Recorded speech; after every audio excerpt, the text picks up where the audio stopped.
On the borders of Holland and the threshold of Germany, this was our little town of Arnhem, on which the thunderbolt of war was destined to fall.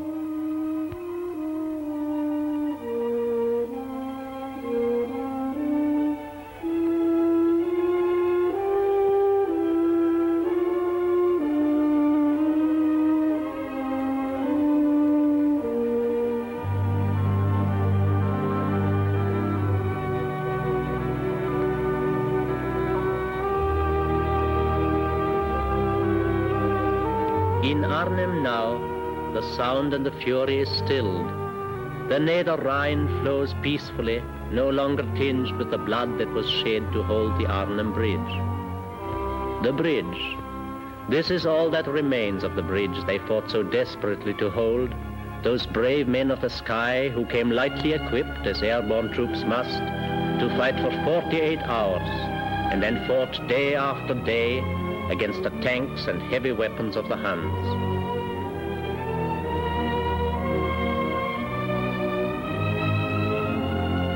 To us Dutch patriots, the St. Elizabeth's Hospital became a monument to the devotion of our doctors and nurses who fought a different battle, a battle for human lives.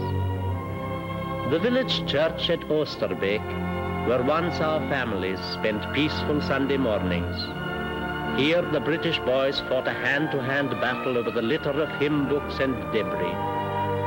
Every little street had a part in that gallant bid for freedom. The gay Tafelberg Hotel. It changed its role and became the chief dressing station. The Hartestein Hotel, here was divisional headquarters. Here the last stands were made. And now, as time does its best to cover the scars of war, the people of the soil make ready for a new harvest, and the sons of British homes lie at rest that a free world may live.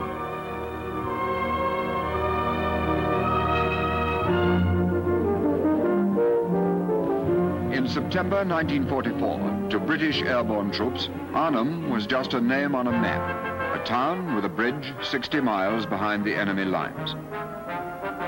On airfields in Britain, men were being briefed for their part in the greatest airborne operation in history. The Allied Airborne Army of 2 American and 1 British airborne division, under command of Lieutenant General Boy Browning, was to make a surprise landing behind the enemy lines, capture the bridges over the Maas, the Waal, and the Lower Rhine, and hold open the gateway to the plains of northern Germany. The 1st British Airborne Division would land north of the Lower Rhine to seize the bridge at Arnhem, the northernmost key point of Field Marshal Montgomery's daring plan. To the south, American airborne troops would seize the bridges over the Waal at Nijmegen and the Maas at Grave. Up the narrow corridor thus created by the airborne troops, British Second Army planned a swift drive to cross the Rhine at Arnhem in 2 days and turn east into Germany.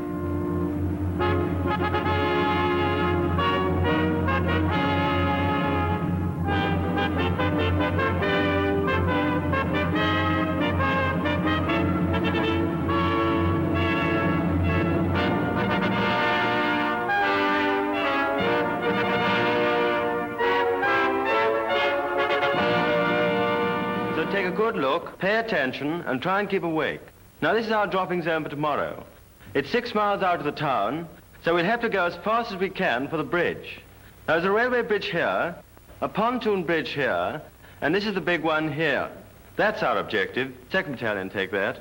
While the 1st Battalion come in from the north, down this main road, and join up with us here. And the 3rd Battalion fill in here on the west side.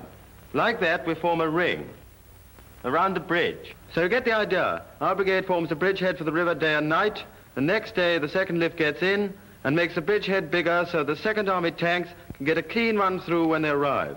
When do you think that will be, sir? Tuesday, the 2nd day after we've dropped. Well, we've gone over the plan often enough now, and if you don't know it now, you never will. Any questions? No. Nephew opens on daily? Just about now, sir. Well, you all know enough about not talking too much. See the hut is locked up, Sergeant Bateman. Right, sir. Right, fall out.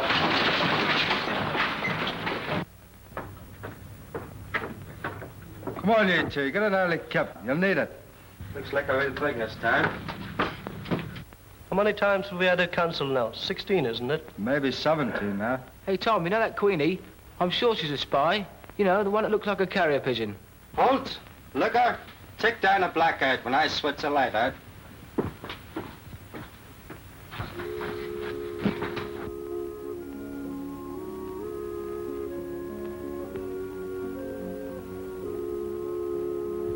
Paratroopers aren't supermen.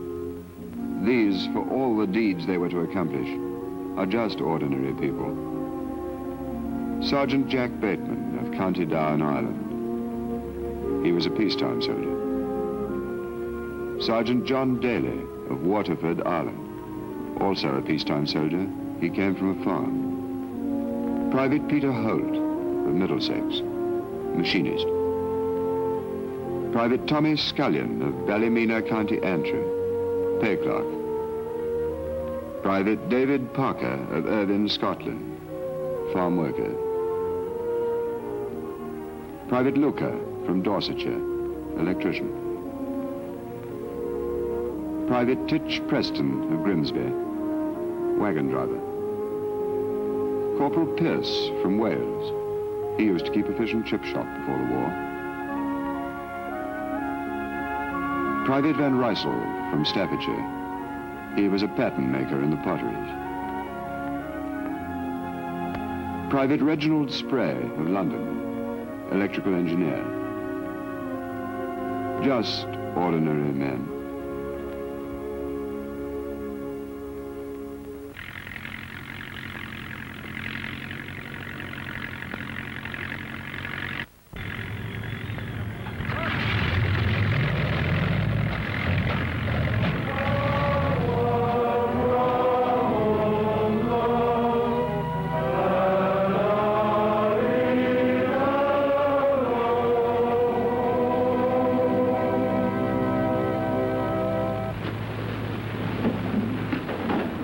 Jesus said, "Let not your heart be troubled, neither let it be afraid.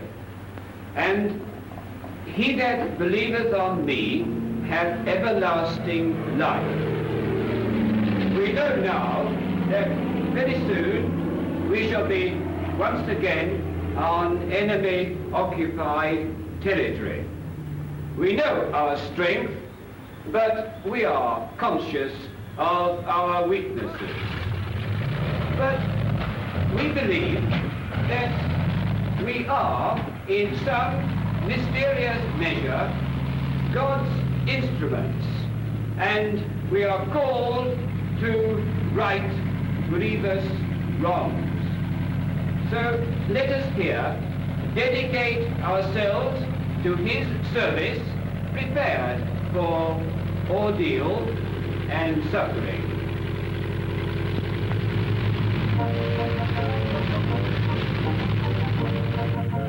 The 1st British Airborne Division, under the command of Major General Urquhart, is composed of the 1st and 4th Parachute Brigades and the 1st Air Landing Brigade, with the 1st Polish Parachute Brigade attached.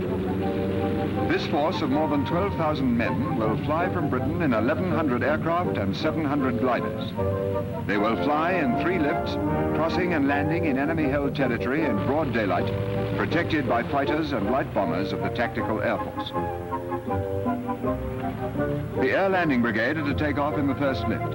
More than 350 gliders loaded with guns, jeeps, ammunition, rations, stores, and over 3,000 troops. Now, with their tugs, Stirlings, Albemarles, Halifaxes, Dakotas, flown by RAF Transport Command, they take off from airfields all over southern England. Blake Hill Farm, Down Ampney, Broadwell, Manston, Harwood, Fairford, Keyville, and Tarrant, Rushden.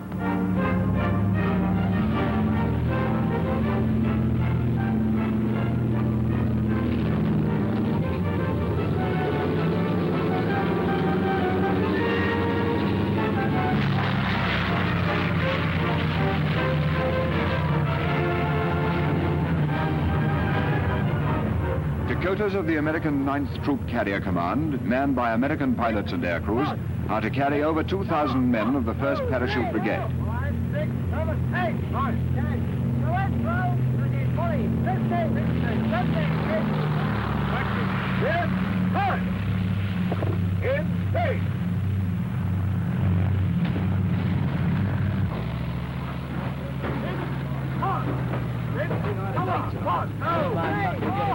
this afternoon. Did you bring the Sunday papers to the job? Yes, all of them. Going at Gubbins this week, son. Isn't there? Well, I hope it isn't cancelled this time. If it is, I'll be asking for my card, believe me.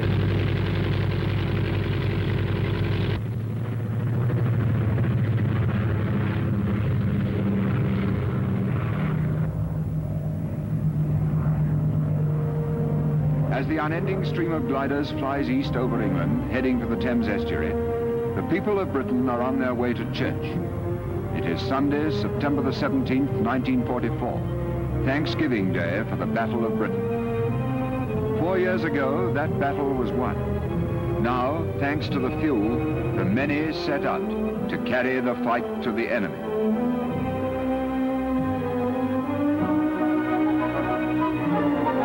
100 miles across the North Sea.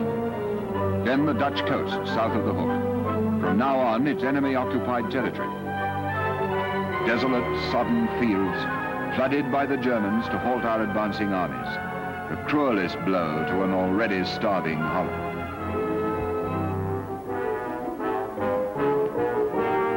Medium bombers are returning from their share in the operation, softening up the German flak defenses, while RAF fighters patrol the skies around the first lift.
Opposition to the glider landing is slight at first, and the few Germans in the area are quickly mopped up.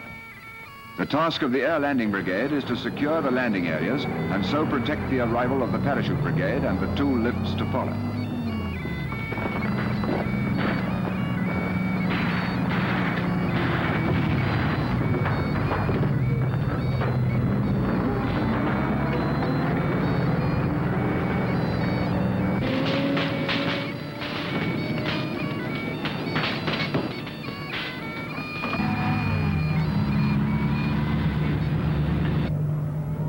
Close behind the gliders come the Dakotas with the parachute troops, half a minute late.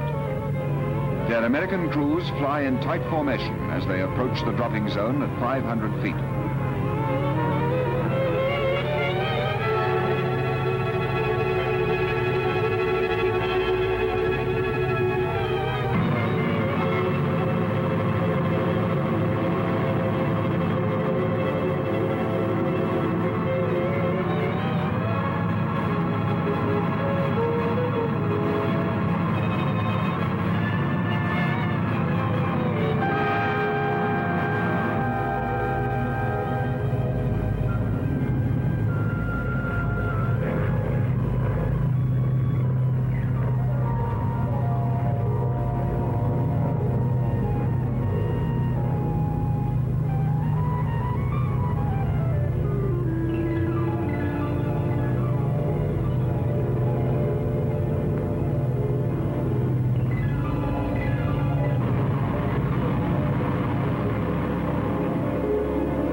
The task of the 1st Parachute Brigade is to join up with their jeeps and anti-tank guns, already unloaded from the gliders, and make those 7 miles to Arnhem, seize and hold the bridge.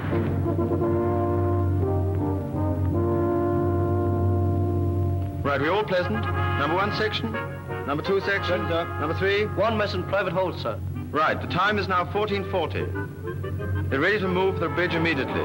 Order of march, number 1 section leading, followed by 2, followed by headquarters, followed by 3. Right, any questions? No, sir. Right, move. Follow me, runner.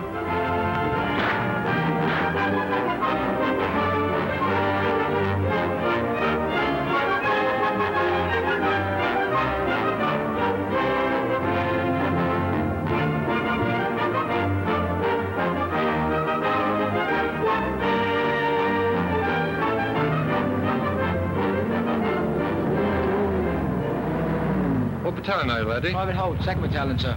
Okay, jump on. We're going under the bridge. Righto, Webb.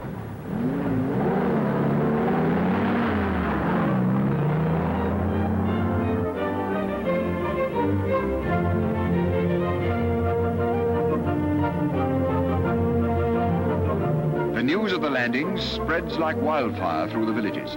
In every street, as the airborne men pass on their way to the bridge, friendly Dutch civilians come out to greet these long-awaited friends.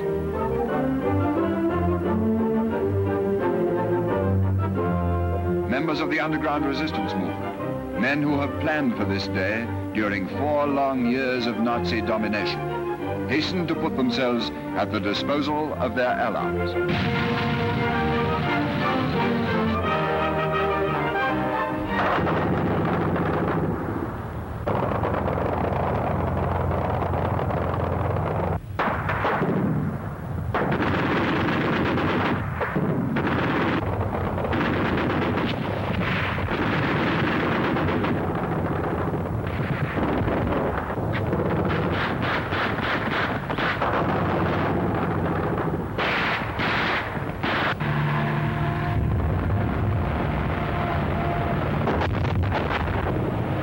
Ambushes are laid on every road into the town, and jeeps of the Divisional Recce Squadron racing for the bridge are badly shot up.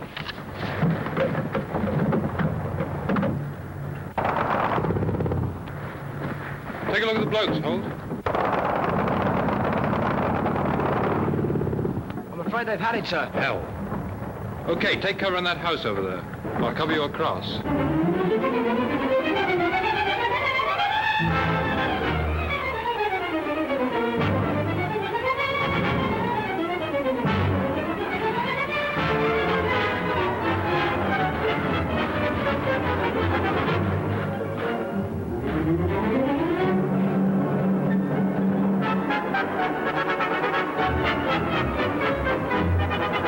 You all right, Holt? Yes, sir. We were pretty lucky not to get hit. We better stick around here until the other recce jeeps come up. Take a look through the house, though. Right, sir. I'd like to get in touch with my platoon as soon as possible, sir.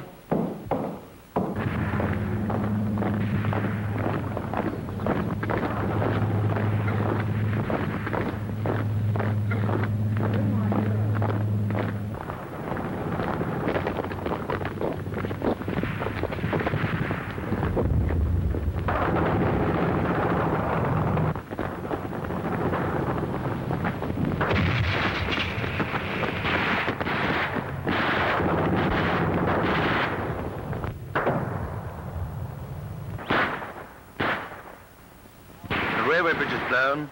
We'd better push on to the main bridge.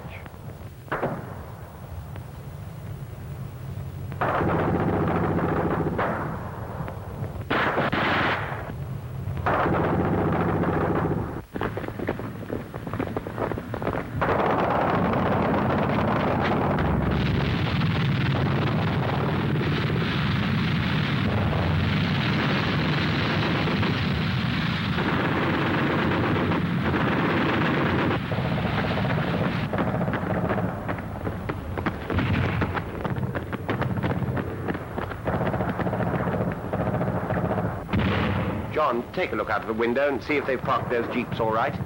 Ian, where do you make us now? I think we're about here, sir. Yes, they're okay. What's the form now? Well, I reckon we're about here, roughly 500 yards west of the bridge. The 1st and 3rd battalions should be into the town by now, on the roads to the north of us. The brigadiers with them. Hanbury's about here, just short of the ramp, going for the north end of the bridge. Hello, George 1. Hello, George 1. I'm going to attack now. I'm going into the attack now. We'll report at south end of the bridge. Out.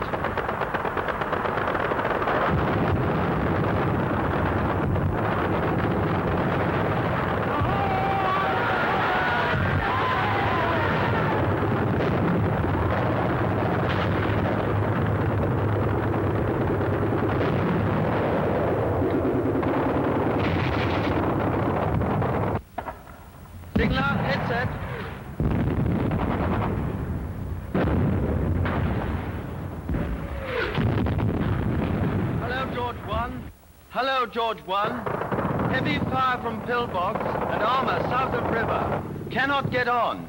Cannot get on. Heavy casualties. Hello, George 1. Sunray Minor here. Am sending flamethrower to deal with pillbox. Okay, turn it on.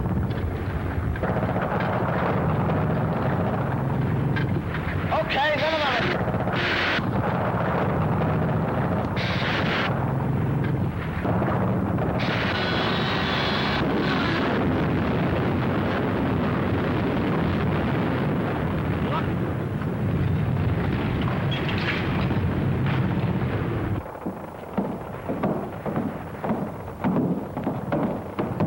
Yes, this'll do as brigade headquarters, Staff Sergeant. Get the signal sergeant and get him to side his set. Yes, sir. Is that okay? Right, get cracking.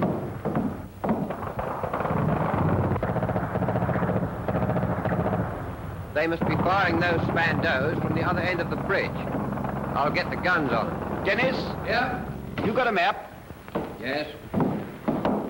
Will that do as observation for you? Well, it isn't first class, but it'll do. Oh, good. Well, look, if you show me the map, I'll put you in the picture. Second day, Monday, September the 18th. Fierce fighting is still going on in the outskirts of Arnhem as the parachute battalions press on against rapidly increasing German resistance to reinforce the remnants of the 1 battalion and their brigade headquarters staff that reached the bridge last night. The first prisoners are a mixed bag. Insolent SS men from crack units, dazed infantry from local defense companies, a few bewildered cooks, clerks, and transport drivers. It is clear from their interrogation that it's going to be a tough fight for the bridge at Arnhem. The prisoners are brought into headquarters at the Hartenstein Hotel in the little suburb of Oosterbeek, on the main road about 3 miles west of the Arnhem Bridge. The Germans are now fighting desperately to isolate the scattered airborne troops. Northwest of Hartenstein, they are attempting to wipe out the air landing brigade on the dropping zones. Between Oosterbeek and Arnhem, the enemy have thrown a cordon of tanks and infantry to prevent any further reinforcement of the airborne troops at the bridge. At the bridge itself, the bloodiest action is being fought out. The British force of less than 600 men is now contained within a small area, barely 300 yards wide, astride the northern ramp. Ceaseless German attacks are launched with incessant shelling and mortaring from point-blank range. But the men of the bridge stand firm.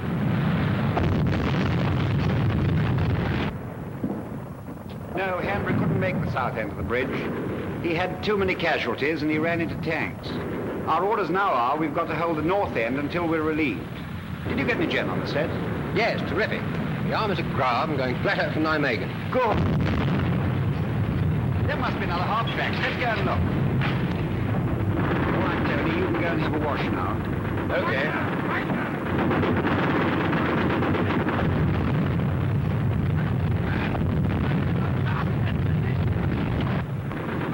What do you make the score now, Dennis?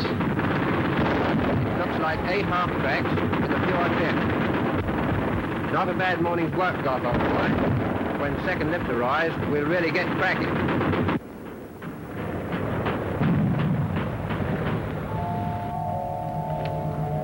Half a day late, for it has been delayed by bad weather at home, the second lift is coming in. The 4th Parachute Brigade with more divisional troops. There is fighting round the dropping zones now, and some of the parachute troops have to shoot their way to the rendezvous. But they keep to the original plan, to make for the north side of Arnhem.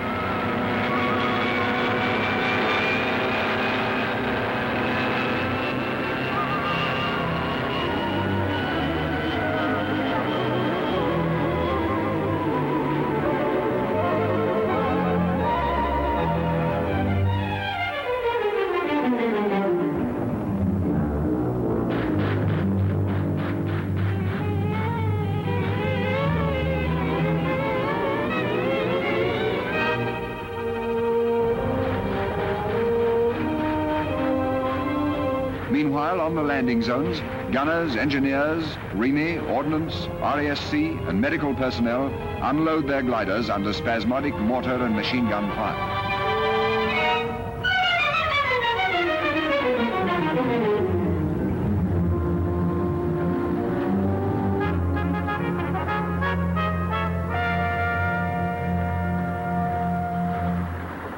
Captain Livingston. Hello, Teddy.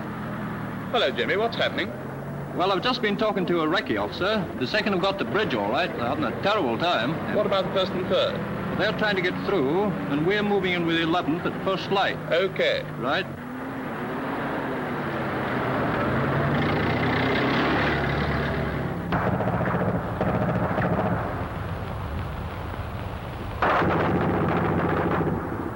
My name's Maxted, Stanley Maxted. I'm a Canadian recording dispatches for the BBC. I'm speaking now from divisional headquarters. It's Monday evening. There's been bitter fighting down at the bridge, in the town, and within this completely surrounded perimeter. Our men have dug their slit trenches in the beech-treed grounds of the Hartstein Hotel on the Arnhem Road, about 3 miles west of the bridge. We have an added worry tonight because General Urquhart hasn't been heard from since he left the landing zone to go toward Arnhem on Sunday. And that's all, BBC, for now.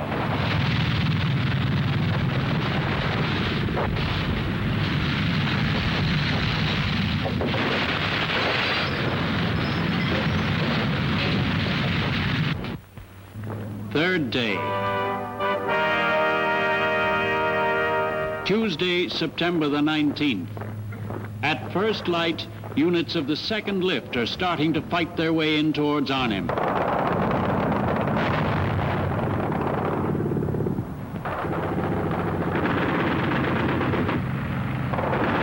Sergeant!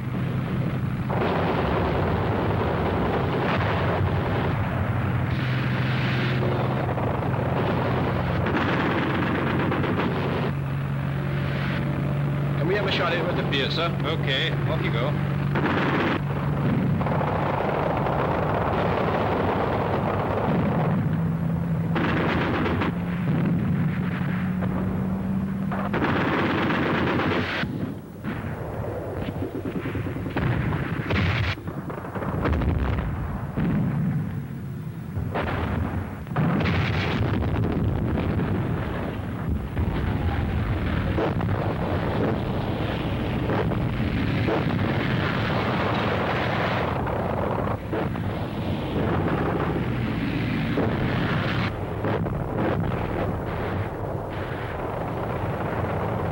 Tell them we're held up.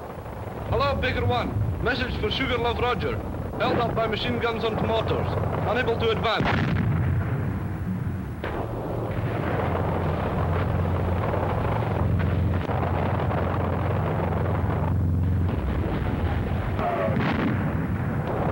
Some of the badly needed anti-tank guns flown in with the second lift are ambushed by mortars and machine guns and shot up before they can be brought into action. But the gun detachments throw themselves into the fight as infantry to reinforce the hard-pressed defenders at the bridge.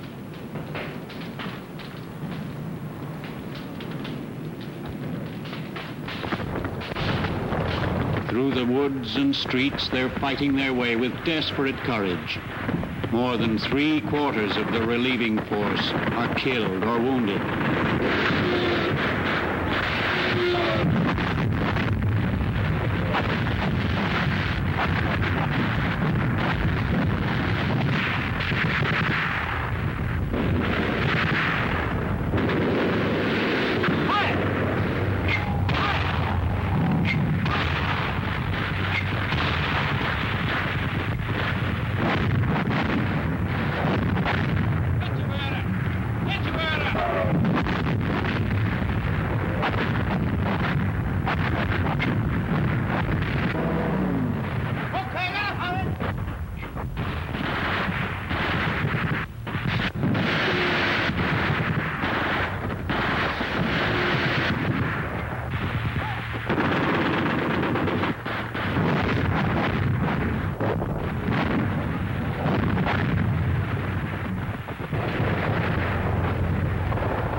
Around the St. Elizabeth Hospital, less than 2 miles from the bridge, savage battles continue throughout the day.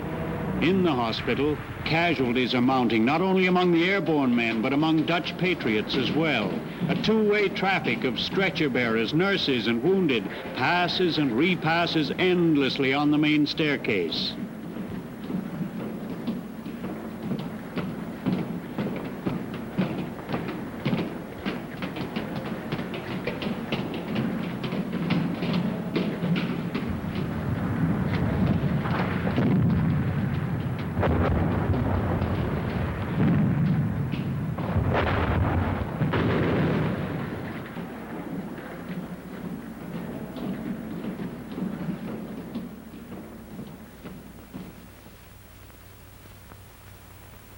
Fourth day. Wednesday, September the 20th. This morning, the defending lines are so thin that German tanks are able to cross the bridge and fire into brigade headquarters. Hello, Dog Easy Fox. Hello, Dog Easy Fox. Beard's got that tank. That's the second one this morning. Good. Morning, Bill. Morning, Freddie. I've interrogated those German prisoners. The information's a bit serious. Seems we're up against a Marine brigade and 2 SS Panzer divisions. That makes 200 tanks at a rough guess, and explains why division can't get through to us. What are our casualties so far? Well, as a matter of fact, I make it about 50% of our original strength, including about 200 to 300 killed. Any wireless communication yet? No, only Dennis is set to the gunners. Nothing from 2nd Army either? No. Not too good. Thank you, Bill. Signal up. Sir. Get that pigeon ready. What? To eat? No. Tony, we've got to let them know at base about this armor. Hello, Dog Easy Fox. Wait. We're through, sir. General Urquhart's on the set. Hello, Dog Easy Fox. Sunray on set. Dog Easy Fox, over. Dog Easy Fox. Sunray here. What is the form with you?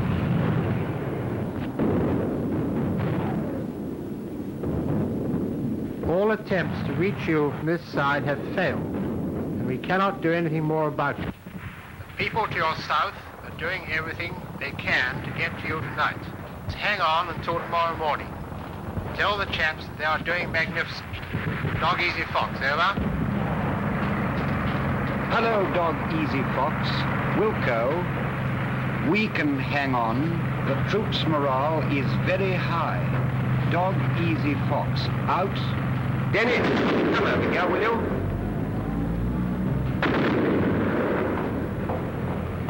Oh, give me a cigarette, Tony. This pipe's gone out. Look, this is the situation. Division can't get through. 2nd Army are going to have a damn good try. But if they don't get through tonight, well, things are going to be pretty grim. Hello, Runner. Come on. Sir, message from Mr. Hanbury. Jerry has driven us out to the Arches and put charges on the bridge. We're going to put him out at 1500 hours. We have about 20 men left, so some of them casualties. Okay. Good luck to you, Runner.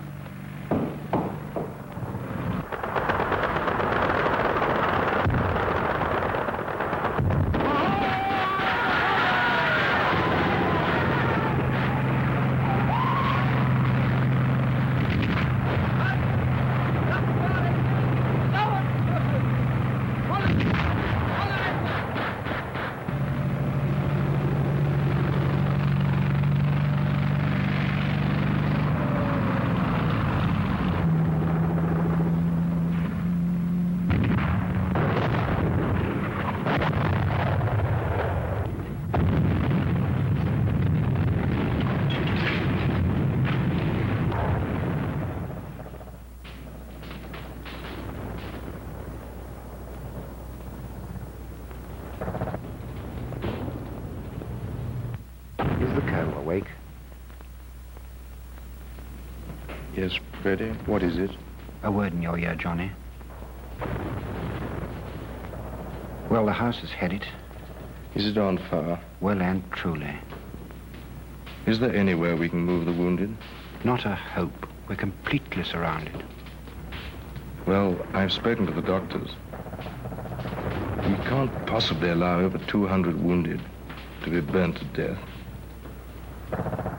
Most of the fighting men are out of the house now, aren't they? Yes, they're on both sides now. Well, get the rest of those who can fight out. And I'll get the doctors to take the wounded out of the front door, under the cover of the Red Cross flag. And then you'll just have to carry on and fight it out. Okay, Johnny. I'm afraid it means goodbye till after the war. Well, goodbye, Freddie. Good luck. We've done much more than anyone could possibly have expected us to do.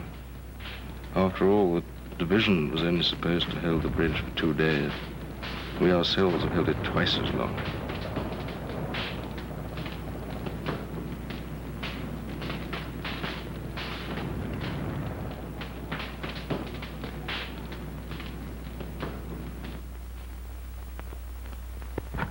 Fifth day.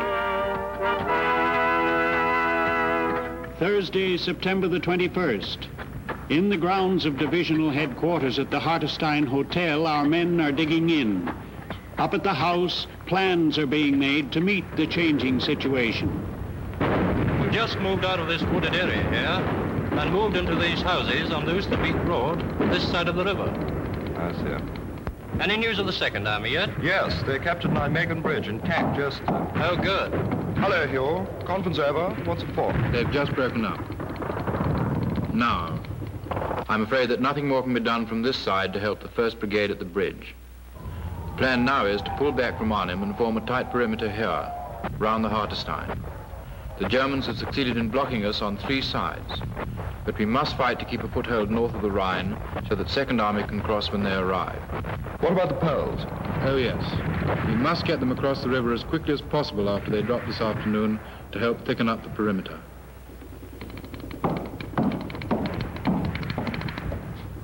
Any reply from the bridge yet? No, sir. They're not answering.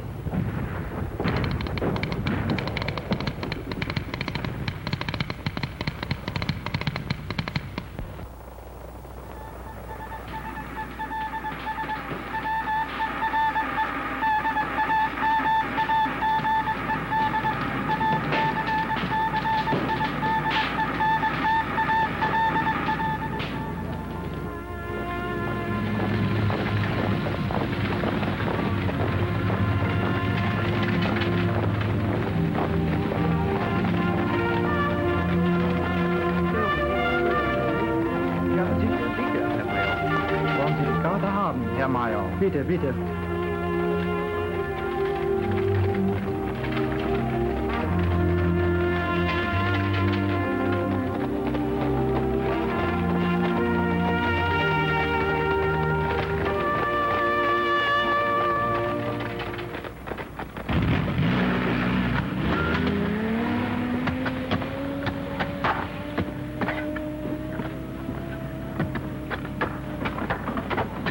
Excuse me, sir. Can you tell us to where we have to report? Who are you? I'm from the 2nd Battalion, sir. And you? I'm from the 1st Battalion, sir. The collecting post is down there. Will you report to the Sergeant Major? Right, sir. Is there any news from the bridge, sir? No, afraid not. Right, thank you, sir. Hello, Van Helder. What is the news from the underground? I'm afraid it's all over at the bridge. The Germans are concentrating armor in the center of the town, and they're coming this way.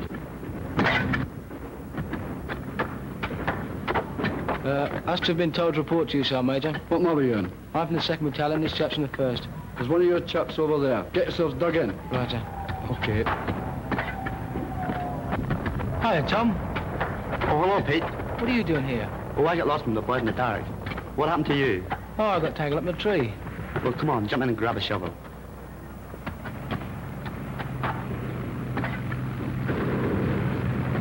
That's tanks, isn't it? Yeah, they're tanks, all right. They're not ours.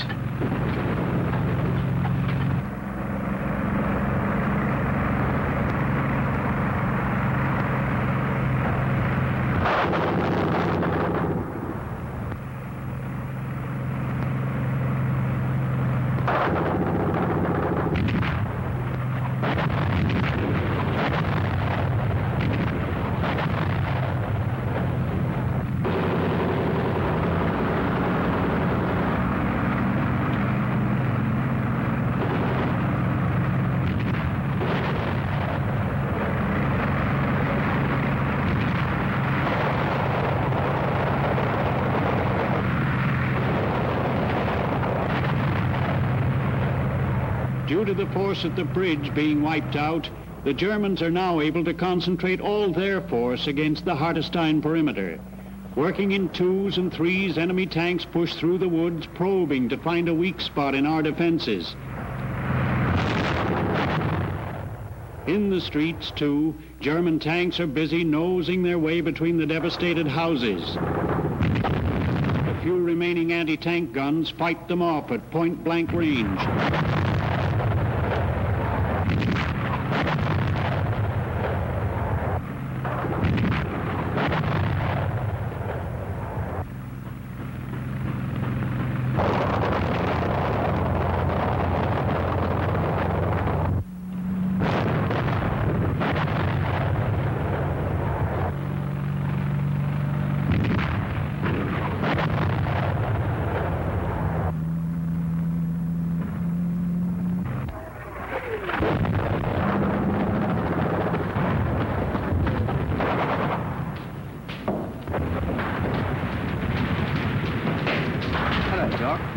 Hello, boy. I've come from the hospital with a message for you from the German commander. He has agreed to the evacuation of the wounded in the morning, but insists that you leave your present position in these houses. He says that if you refuse, he will bring up his tanks and blast you up. Oh, does he? Well, tell him from me, if he brings up one tank within range of my anti-tank guns, I'll blow it out of the ground. I know I've got no guns, but at least I got a fear. Chuck that cookie, Dixon, and go and have a shot at one of those tanks. How are things at the hospital? Oh, we're managing all right. But we're very much overworked.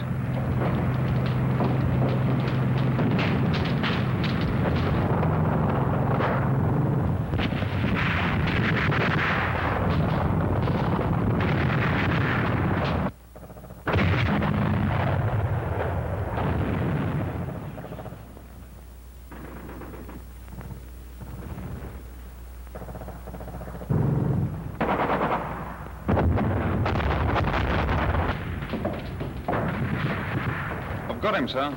Good man. There's no future for me in cooking now, sir.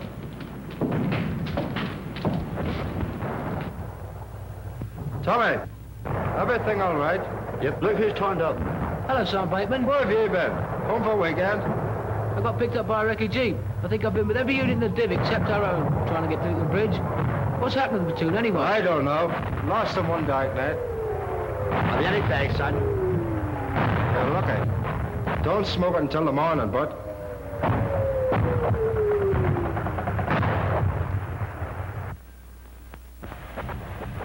This evening, we hold no bridgehead on the north bank of the Rhine.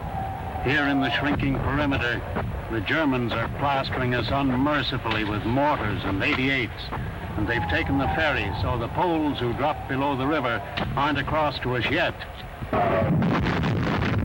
Medium guns of the Second Army from over 10 miles range are firing on targets around us tonight. Inside the Tafelberg Hotel, used as the chief dressing station, every room is crammed with wounded. Airborne and Dutch doctors and nurses labored day and night to care for the endless stream of casualties. Is there any morphine, nurse? Dokter, mag ik nog een spuitje geven? The airborne Roman Catholic padre has died of wounds, and Father Diker, a Dutch priest, is carrying on his work.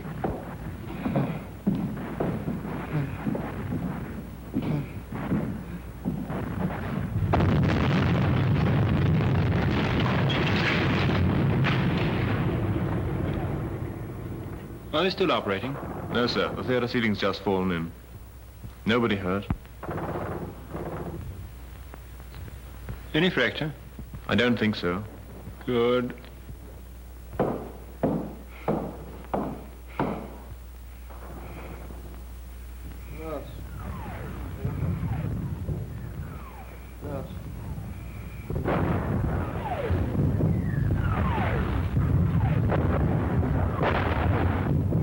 That's the guns of the Second Army.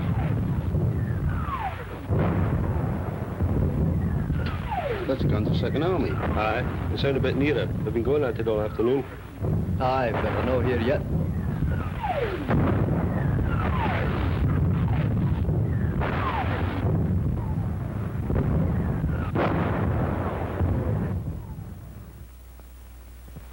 Sixth day.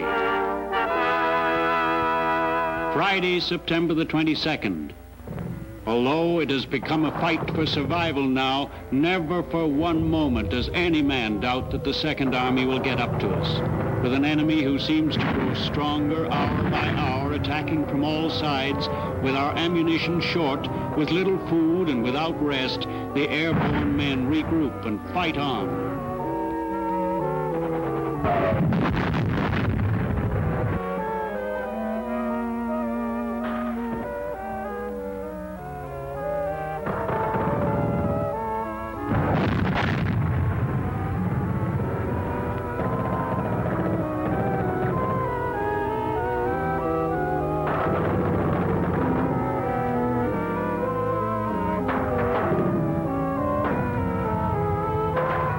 Remnants of 4 battalions rally at Oosterbeek Church under Lieutenant Colonel Lonsdale.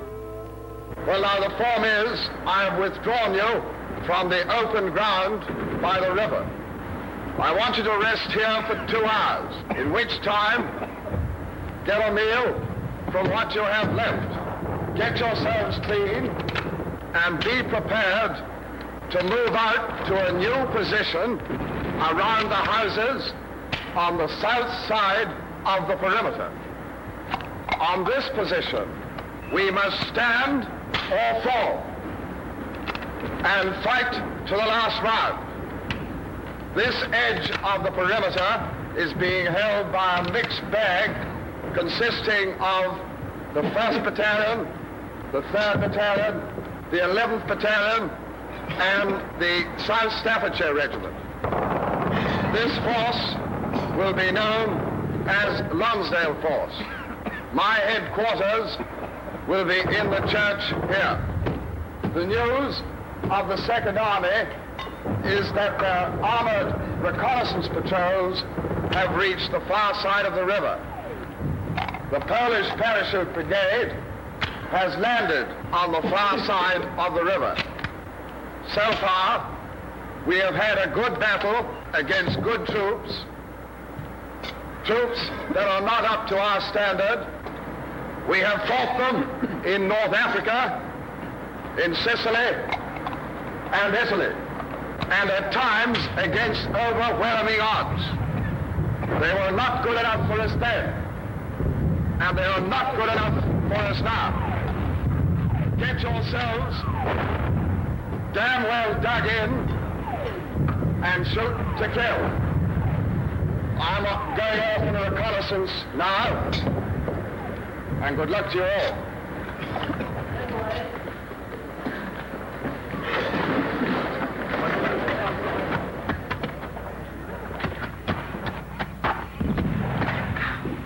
Clean up the veg, kid? Yep. Managed to scrounge a cigarette from the mate. What's the news? There isn't any much. What's that? Smiths again? Not on your life. They're Sterlings.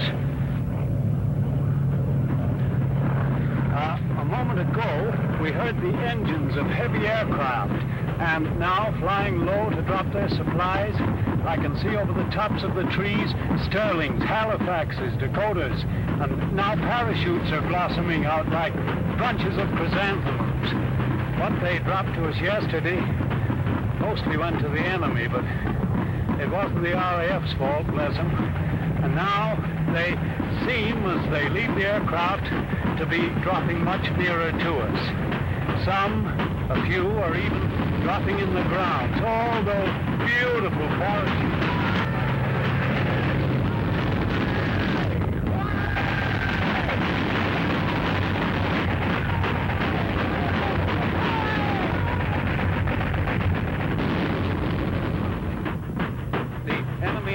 Guns are just pouring incendiary up at those aircraft up there. The sky sizzling and sparkling like sparklers at a firework display. But they just fly right on into it, straight and level. Oh, what an Air Force. And now there's a Dakota on fire.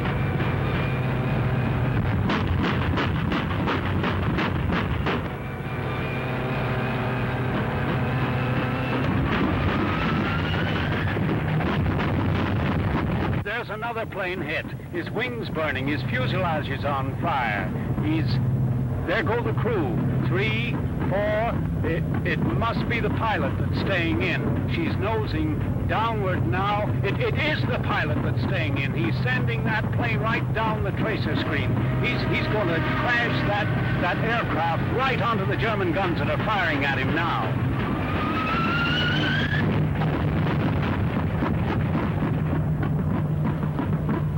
There are, I can count 3, 4, 5 other planes burning, and still those men fly right on, steady as battleships right in here.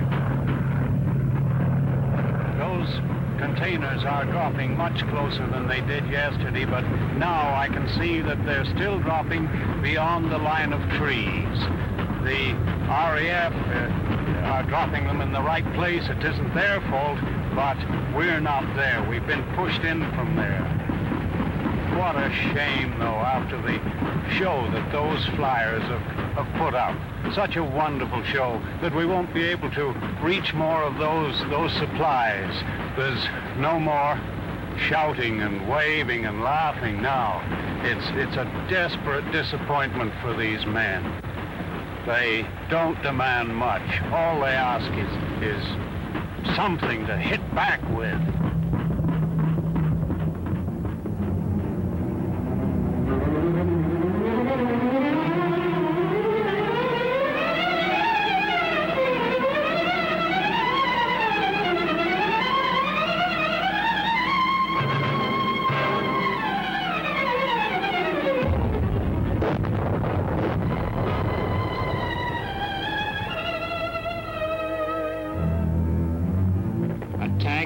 Counterattacks follow each other throughout the day.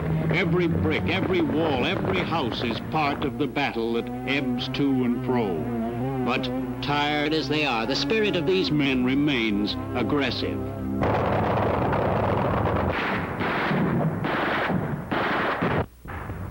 Hey, Tom. Come on, give.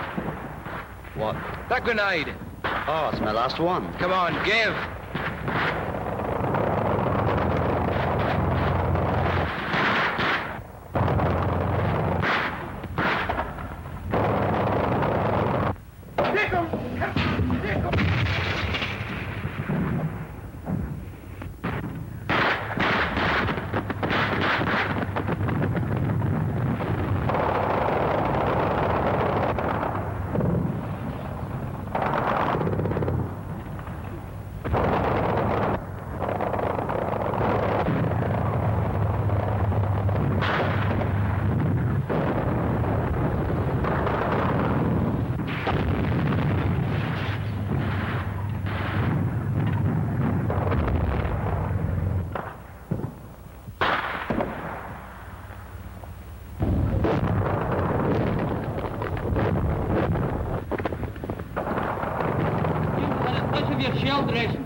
Rather than leave their homes and escape to safety, Dutch civilians stay on inside the perimeter.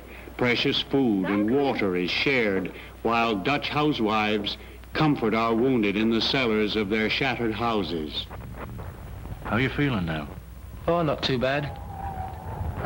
You better go to the hospital tomorrow and get a clean dressing put on, Okay. So not about no slip trenches tonight.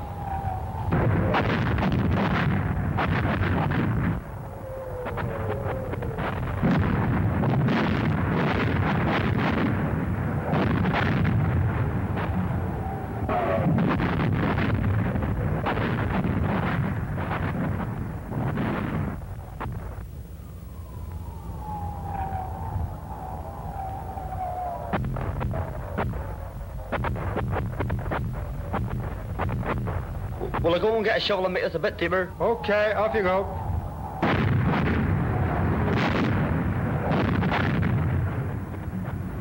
Tommy, where have you been hit? Get a stretcher. Right.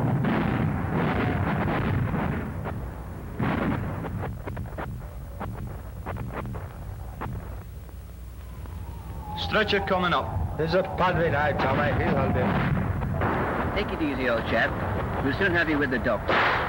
You'll be all right.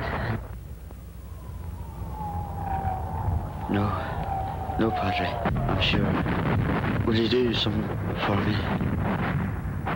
Take a message to my mother.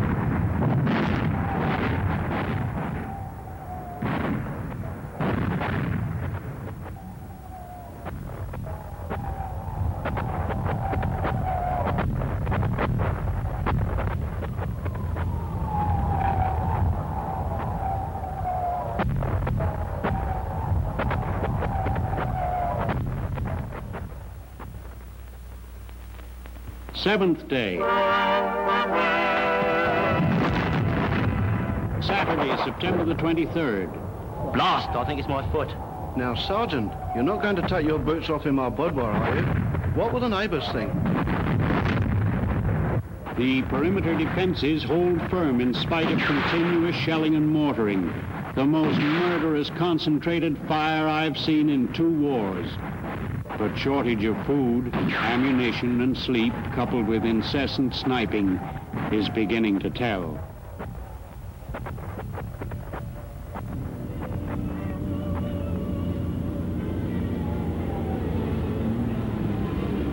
Wait, Charlie, there's that Jerry loudspeaker again.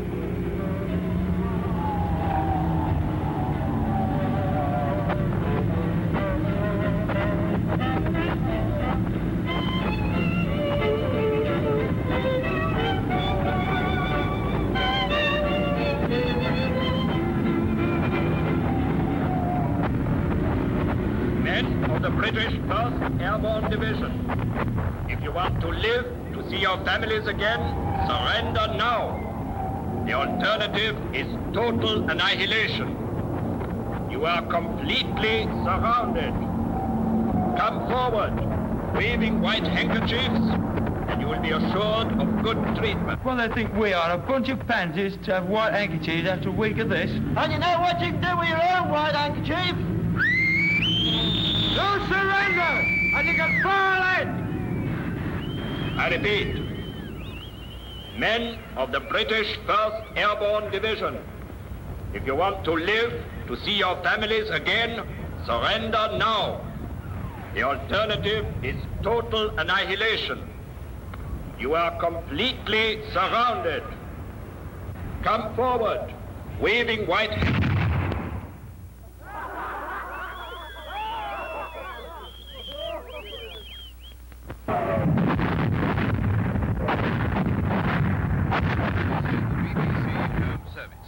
Here is the midnight news for Saturday, September the 23rd, and this is Robert Robinson reading it. The position of the hard-pressed airborne troops at Arnhem is still not clear. Correspondents with the forces at Arnhem report that they are fighting on magnificently, although they are short of ammunition and water, and some have had no food for several days. War correspondent Alan Wood writes, "If in the years to come any man says to you, 'I've fought at Arnhem,' take off your hat to him and buy him a drink, for his is the stuff of which England's greatness is made." No further news has come to hand. Very good idea, Alan. It's a very good idea, but it'll cost you money, Alan. I'll have a large Napoleon brandy. 8th day. Sunday, September the 24th. Turner? Yes, sir? Give the Major a shake. It's time he took over.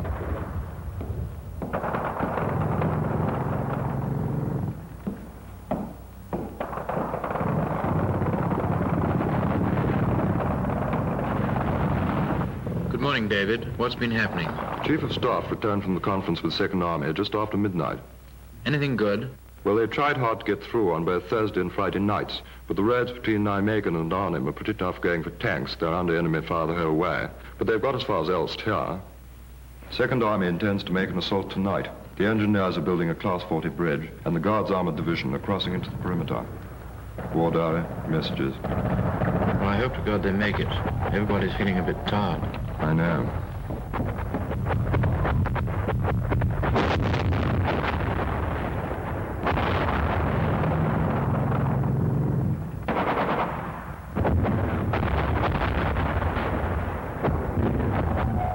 Don't these Jerrys ever take a day off? Can you get any dance music on that? I'm fed up with the racket upstairs.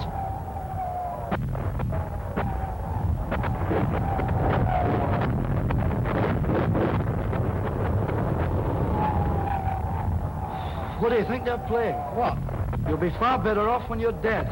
Blimey, even the BBC's getting a sense of humour these days.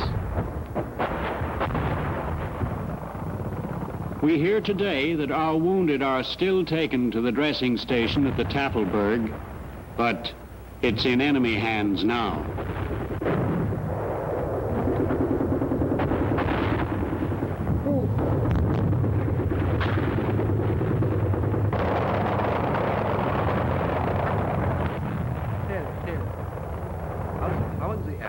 Der Spieß will mehr binden. Die hier. Krankenträger.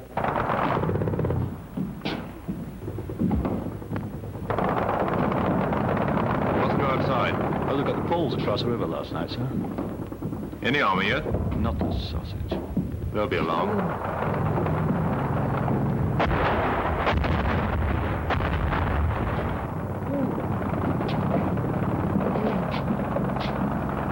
Platz machen. Nee, bei mir nichts.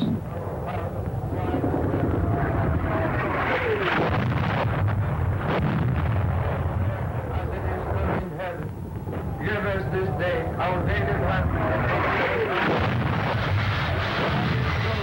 Who drives us against us, and lead us not into temptation, but deliver us from evil.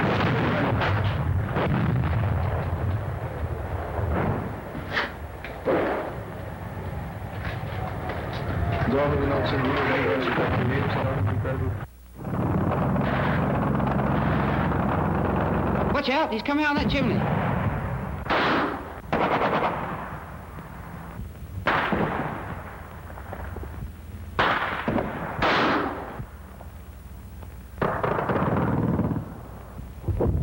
Chalk up another one. How's that grub coming on? I've had enough to eat for 2 days. Oh, it won't be long.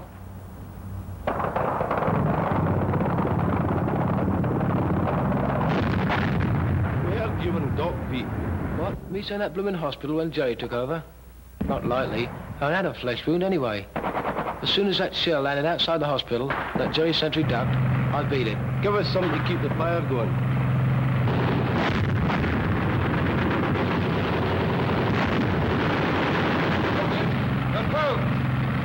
No, they're Jerry's. They're Jerry's. Let them have it.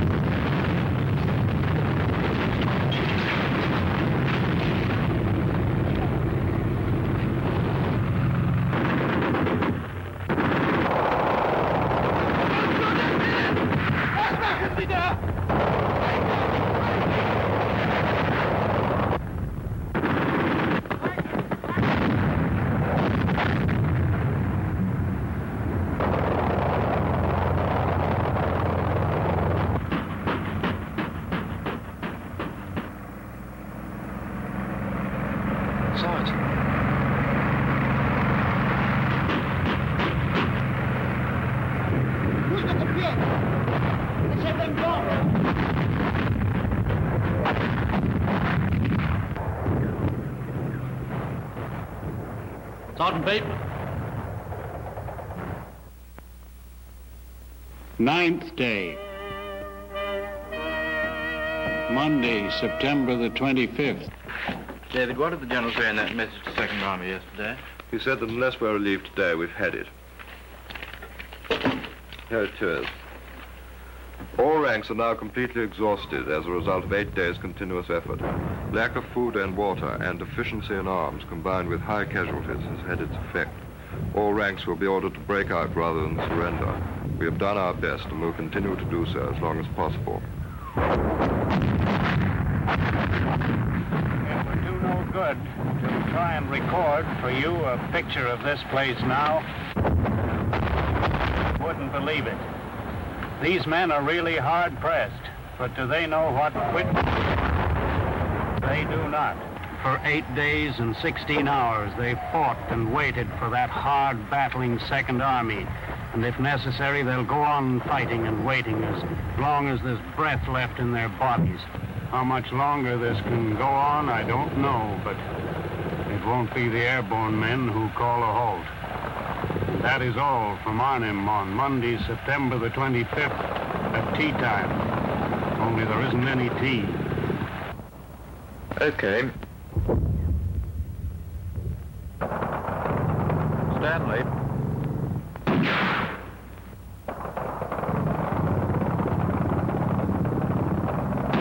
What's up? Captain's just been down from Div HQ. We've had orders from Monty down below. We're pulling out tonight. Pulling out? How in blazes do you pull out of a mess like this? I don't know. We just smash up the equipment, take what we can, and pull out. It seems that the Second Army attack last night didn't come off.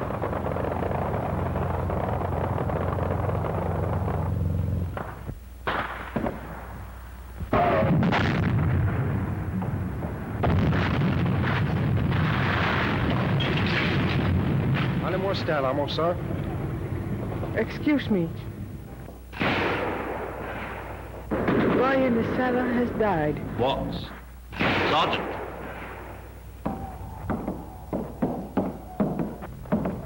It's all over, and we're pulling out tonight. The seriously wounded will be left behind. The parties are staying, and so are the doctors. Hello, Love King Nan. Love King Nan. Report my signals. Over. Will Mr. Stevens make it? Hello, Love King Nan. Love King Nan. Report my signals. Take him down to the Over. cellar, then, will you?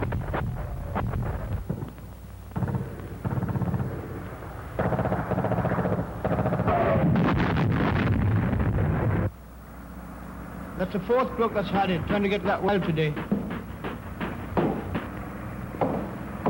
Water. That's the last box of ammo, Sarge.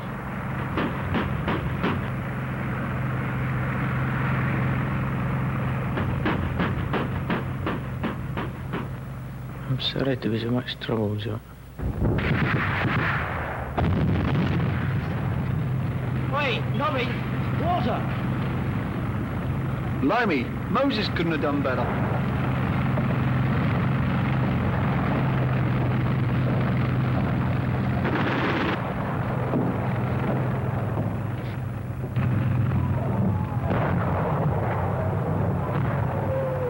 Well, boys, we're pulling out. We've got to hold on here until 11 o'clock tonight, and then we're going back across the river. The route down to the river will be marked with white tapes, and there will be guides out as well. All you have to do is hang on to the bloke in front of you. One thing more. Get some sacking, dishcloths or what have you, and get these number 9s wrapped up. We've got to be dead quiet this trip. At each cross path or turning, a ghost-like glider pilot, one of that hard-fighting regiment of sergeants, steps out and takes the whispered password, John Bull, and the silent figures move on. Not all of those troops reached the river. Murderous crossfire from Spandaus caught more than one party.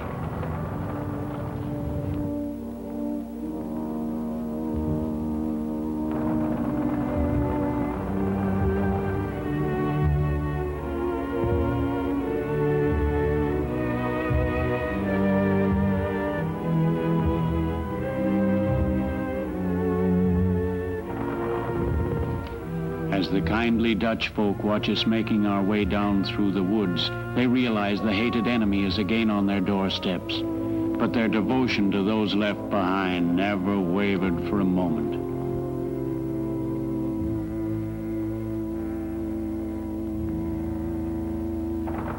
My friends, all I can do for you is to read a few lines of a song. I just read them to my children. Shall I?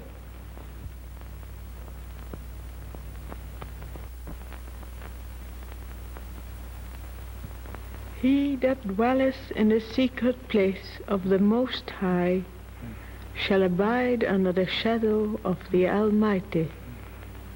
Thou shalt not be afraid for the terror by night, nor for the arrow that flieth by day, nor for the pestilence that walketh in darkness, nor for the destruction that wasteth at noonday.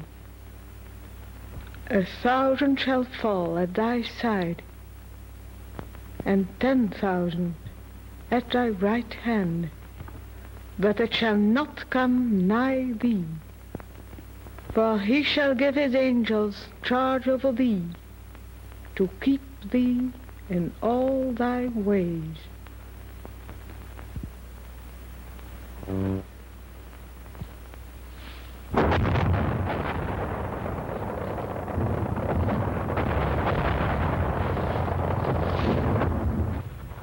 At the river, we lie motionless, some for hours, until the time comes to scramble over the dikes and into the boats while the Second Army guns thunder their anger on the enemy positions. It's a pretty shame, after all we've been through together, to finish up like this. Well, we've held onto this bridgehead for 9 days. What's happened to the Second Army, sir? It's obvious to me they can't get through on the Arnhem-Nijmegen road. And owing to the dikes and ditches on both sides of the road, they can't deploy. However, they've come all the way from the Albert Canal, and I should think they're finding it a hell of a job to hang on to those bridges at Grave and Nijmegen. Hold it up front!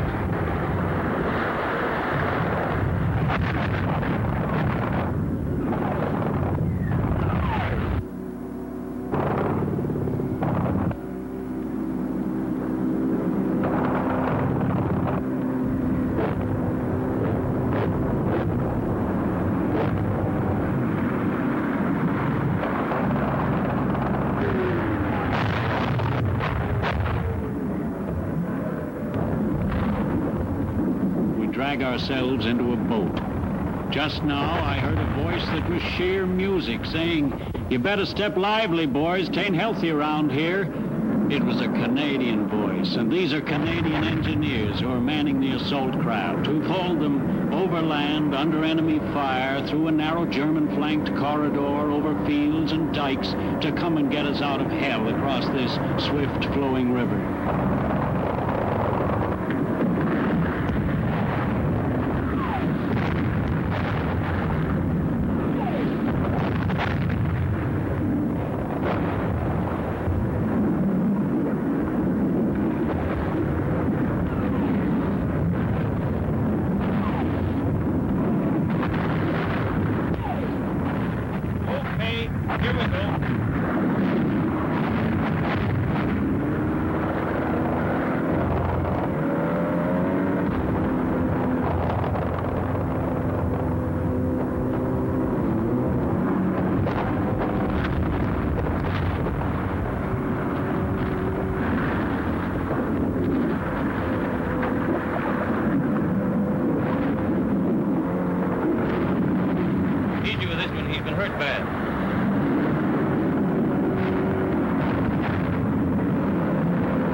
Where is that?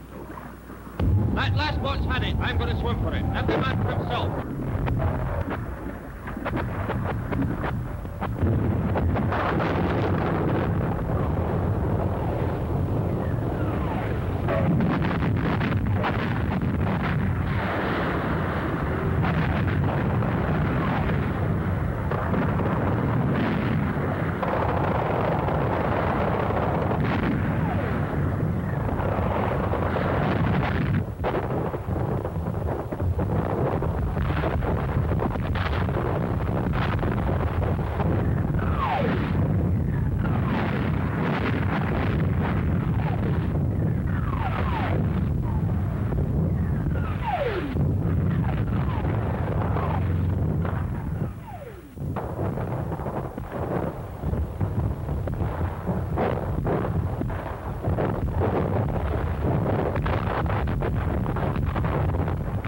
Before daylight caught them, nearly 2,000 are across out of the 10,000 dropped just 9 days ago. As we feel the muddy ground under our feet again comes the impact of the thought of those we're leaving behind across the river. 8,000 of them, killed, wounded, and missing.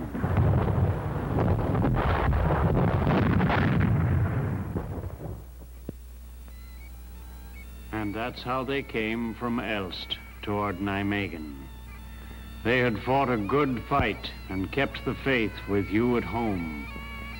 They stood against the enemy's armor, and none had weakened. These knights of Arnhem had no armor. Their strength was in their own courage and in each other. By dying in that ravished Dutch town, they have saved countless thousands of other lives. They've written in letters of fire an immortal page of history.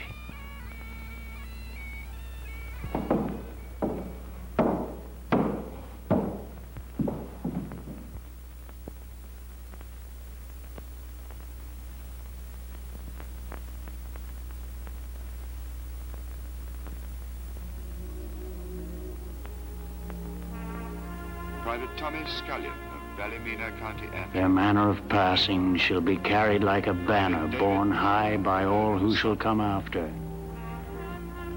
Private Titch Preston of Grimsby. Their story will be told wherever men cherish deeds of good report. The story of those filthy, grimy, wonderful gentlemen who drop from the clouds and fight where they stand.